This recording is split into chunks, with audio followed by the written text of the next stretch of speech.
today we're going to be doing a very much requested video, and that is you want help with your fouettés on pointe. I did a video many years ago now that's about just normal fouettés on flat, but this is specifically for those of you who want to master them on pointe because it is a different feeling. So we are going to be talking about that today. The first thing I want you to know, like I said, doing it on flat, you're in an entirely different place, and I want you to watch this. When I'm on demi-pointe, look where my weight is. I'm going to draw a line on the screen so you see exactly what straight up and down is. Now you're doing fouettés, right? Watch what happens when I go to pointe. Watch where the weight goes. This is how much further over you are. Just like physically, physics, basic math, up and down, flat, pointe. So if you try and do your fouettés right where you do it in the middle of your legs while you're on pointe, look what happens. This. So don't start doing your fouettés where you would on flat. You're never going to get over that hip. You're never going to be able to do more than probably one. So the first thing I really want you to start focusing on is noticing every time you go on pointe, how much further over your pointe shoe pushes you. So how much further over on that hip do you need to be? Don't stay in the middle. If you stay in the middle, I'm gonna see if I can stay in the middle. Watch what happens. See, like you can't even get up. So if you have to think, get over that supporting hip, okay? If you're in the middle, it's never gonna work. That's the first thing. Another great way to build up your fouettés, and I think I said this in that video, is if you really want to master 32, you need to first be able to do 32 relevés.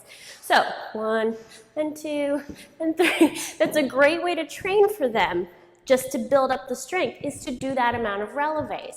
You really need to be able to have that ankle strength. Now I know there are different techniques of ways to do them.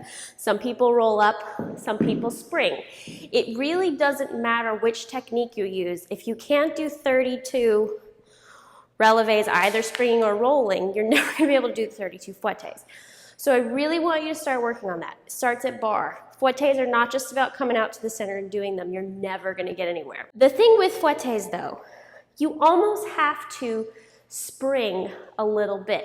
It's almost like you have to slightly pull the toes up underneath you, even with those of us who have been trained to roll through. It is almost virtually impossible to go up and down 32 times without actually moving your shoe. That requires crazy strength. So almost think of it, this is one time where you can almost think of it as a little bit of a spring, because that also helps you stay in the same place. I'm springing up to pointe, okay? If I just tried to keep rolling through, that's also going to do this kind of shifting thing. So yeah, we don't want to be totally jumping, but I would almost think of pulling those toes up underneath you instead of going to them, if that makes sense. You don't want to kind of have this shifting thing. This should be a GIF. Somebody's going to make a GIF of this. Don't do any shifting. Try and stay up in one place, and that will help you if you tend to travel. Think of pulling the toes to you. So just try that next time you do fouettés, is to really be over that supporting side, but at the same time, pull the toes to you. Okay, so this is kind of, it's hard because a pointe shoe, again, you're not just doing this much like you would in a flat shoe. You're doing this much, and you're getting this much taller as well. So it can be very, very tricky. So you need that ankle strength. Think of pulling those toes up underneath you and really pay attention to where your weight is. Make sure you're not in the middle of your legs. You gotta be on that hip. Now, I know there's also a different way of doing fouettés in terms of style.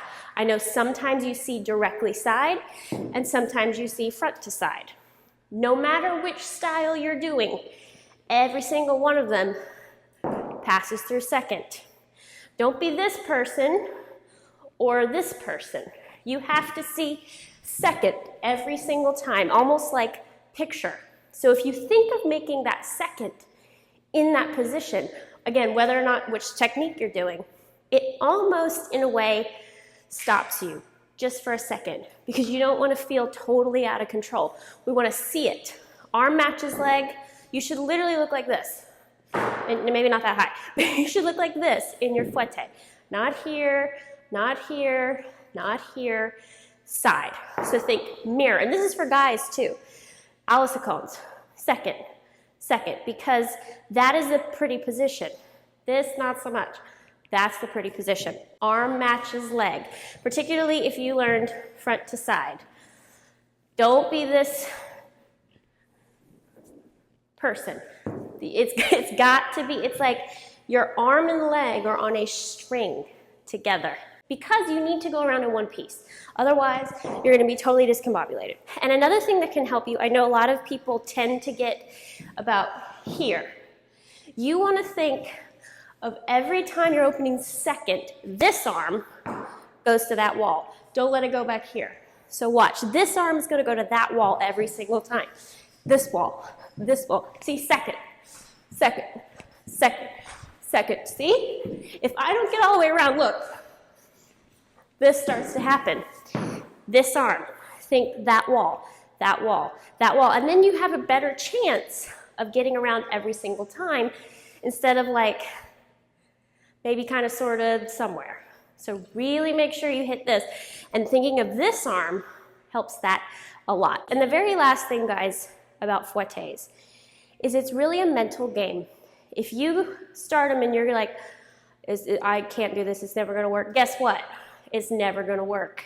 You have to be confident because that translates to this, that translates to yes, I can do it, instead of maybe, oh, I messed up. You've got, ballet is all up here, I've said that a million times. You've got to be so confident in your fouettés because that's the only way they're going to get better. If you don't believe they can get better, if you say, I'm never going to be able to do 32, you're never going to be able to do 32. So confident, chest open, lifted. If you can do 4, great. Tomorrow do 5. The next day do 6. The next day do 7. Guess what? It's only going to take you a month and 2 days to get to 32. Think of it that way. If you add 1 fouetté per day, it'll take you 32 days to do 32 fouettés. So it's just a matter of doing it. Don't kind of never do them and get really frustrated and and then expect it to happen. It's one of those things you've got to just push through. You've got to get frustrated. You've got to just let yourself do it. Add 1 a day, 32 days you're there. So I hope this helped you. If you have any more tips for your fouettés on point, leave the comment in the box below because I know you guys go through comments and help each other out, which is awesome. You guys are amazing. If you missed my video about my first nutcracker ever with New York City Ballet, it's right down there. You can click it to watch. Love you guys so much. Hope you're doing well, and I will see you next time.